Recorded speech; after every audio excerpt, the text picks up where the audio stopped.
Bonjour, chronique littérature aujourd'hui, science-fiction, avec Le Fini des mers de Gardner Dozois. Donc ça s'intitule en anglais Chains of the Sea, c'est traduit de l'anglais États-Unis par Pierre-Paul Durastanti. Une couverture, une conception graphique d'Aurélien Polis, comme d'hab, puisque nous sommes aux éditions du Bélial dans la collection Une heure lumière. C'est un texte qui date originellement de 1973, mais celui-ci, cette version française, date de juin dernier. Et ça fait 100 pages. Il y a de ces hasards dont on se passerait bien.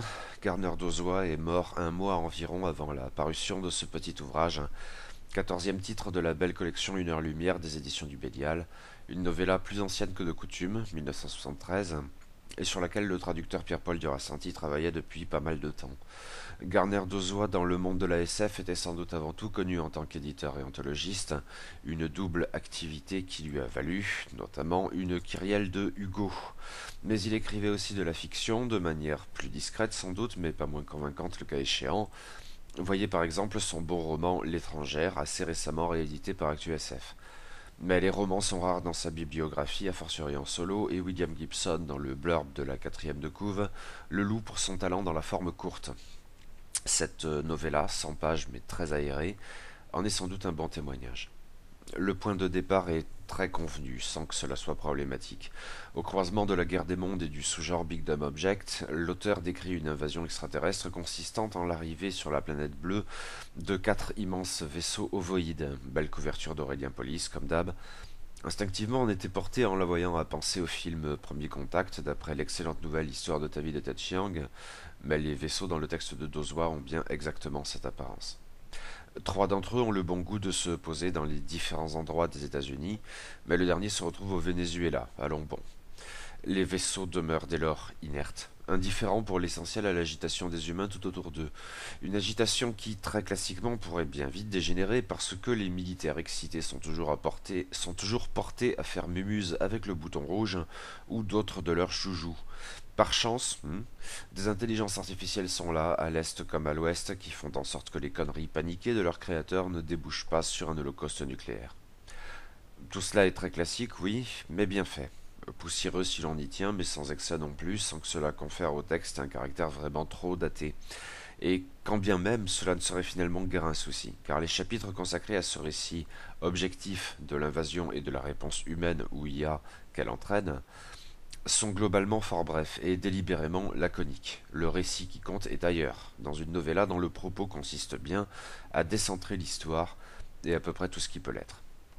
Et donc, Toby, un petit garçon sur la côte, même pas précisément dans les environs d'un des vaisseaux extraterrestres, et dont il ne sait même pas la présence durant la majeure partie du texte.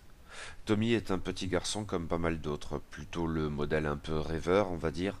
Il arrive sempiternellement en retard à l'école, mais au début, tout cela nous évoque surtout des moments touchants. Les gamins se transforment en sauts de flaques quand il y a des flaques, rien de plus naturel pour tous les gamins du monde. Et Tommy n'est pas sans un certain charisme non plus, qui ressort malgré lui quand il joue avec ses copains, ces jeux pouvant consister à se raconter des histoires comme celle de ce grand dragon dans la mer. Mais on devine bien vite en fond un tableau plus douloureux. La terreur éprouvée par Tommy devant les froides sanctions de son instinct pour ses retards à répétition n'a rien de mignon enfantin. C'est qu'elle risque d'aggraver encore une situation familiale délétère avec un père violent et une mère qui en fait les frais en larmes du matin au soir.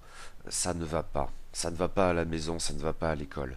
Les punitions comme de juste ne sauraient améliorer quoi que ce soit, et le renvoi du pauvre Tommy devant le psychologue scolaire de l'inservice, pas davantage, ce dernier étant bien trop perclus de préjugés de certitude. L'institutrice, le psychologue, les parents de Tommy, même ses copains, bientôt ex-copains, parce que leurs parents les incitent à ostraciser la mauvaise graine Tommy, aucun n'est à même de lui venir en aide parce que tous n'ont que leurs propres préoccupations en tête qui les empêchent ne serait-ce que d'entreapercevoir la réalité du monde de Tommy. Autre manière de dire, ils sont égocentrés au point où ça devient dangereux. Tout ceci est bien loin de l'invasion extraterrestre? Oui, bien loin. En fait, ça n'a pour ainsi dire rien à voir, à première vue. Les déboires de Tommy, par ailleurs, n'auraient rien de très SF? Eh bien, si, en fait, parce qu'il y a les autres, et globalement une manière de faire qui m'évoque un peu Theodore Sturgeon, peut-être. Tommy sait les voir et parler avec eux, il est peut-être bien le seul dans ce cas, dans son patelin du moins. Le psychologue de service ne manquerait pas de parler d'amis imaginaires, et si seulement il prenait en compte la réalité du foyer parental, Il ne manquerait pas d'y trouver d'excellentes raisons à cette vague névrose enfantine chez un gamin visiblement imaginatif. Le lecteur se doute cependant de ce que les autres n'ont rien d'imaginaire. Cela ne signifie pas pour autant qu'on en a une idée très claire, sinon cette certitude ou peu s'en faut, ils ne sont pas, ils ne peuvent pas être les extraterrestres éventuellement tapis dans les gigantesques œufs qui ont déboulé d'on ne sait où dans les jours qui précèdent. Mais quel rapport alors? Quel lien entre les deux parties du récit? Il y en a bien un, et il est terrible. Là encore, il s'agit de décentrer, geste indispensable même si douloureux, et qui fait regarder le début du récit d'un autre œil, site d'atterrissage inclus. Mais ce changement de perspective est d'une cruauté sans nom. Nous le vivons via Tommy, dont le monde s'effondre en quelques jours. Son ostracisme, fruit de l'indifférence et du mépris, réduit drastiquement ses possibilités de se rattraper à quoi que ce soit jusqu'à l'abandon ultime. Trop indifférent cependant pour que l'on puisse vraiment le qualifier de trahison quand il ne s'agit de toute façon que d'appréhender la réalité pour ce qu'elle est, même si cette prise de conscience cosmique, qui n'aurait pas déplu à Lovecraft, est en tant que telle insupportable et terrible. Mais le choc à ce stade ne débouche finalement ni sur l'effroi ni sur la colère, un mode de réponse aux aléas de la vie bien trop actif. À ce stade de dépit, ne reste plus que l'apathie résignée caractéristique de la dépression, même les larmes sont de trop. C'est vrai pour Tommy, mais aussi bien au-delà. Quand les illusions tombent, il n'y a tout simplement plus rien à faire. Le Fini des mers est une très bonne novella. Si je ne la hisserais peut-être pas au niveau de mes 1 heure lumière préférées, elle se place sans peine dans le panier de tête de la collection, et probablement un cran au-dessus des titres immédiatement précédents, que j'avais beaucoup aimés, Issa Elohim de Laurent Klotzer et La balade de Black Tom de Victor Laval.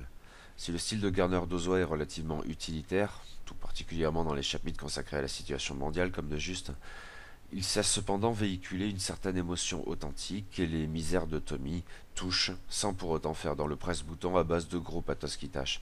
Ses rêveries touchent dans une égale mesure, là encore sans trop en faire. Par ailleurs, Garner Dozois sait raconter une histoire et gère très bien l'alternance de ces deux points de vue. Il sait d'ailleurs ménager quelques twists qui remuent pas mal, ceci dans un récit pourtant bien plus subtil qu'il n'y paraît tout d'abord. Il surprend en tout cas, mais de bien des manières différentes, pas seulement mécaniques. Il y a là une richesse, une variété dans les tons qui s'avère très appréciable, notamment quand on bascule sans prévenir du semblant de mélodrame à l'apathie glacée dans les dernières pages de la novella. Cette publication n'était pas conçue comme telle, mais les hasards du calendrier en ont fait un bel hommage posthume à l'auteur. Rip Garner Dozois, sans doute grand anthologiste, mais pas que, auteur convaincant et qui pouvait se montrer très subtil quand il lui arrivait de composer lui-même.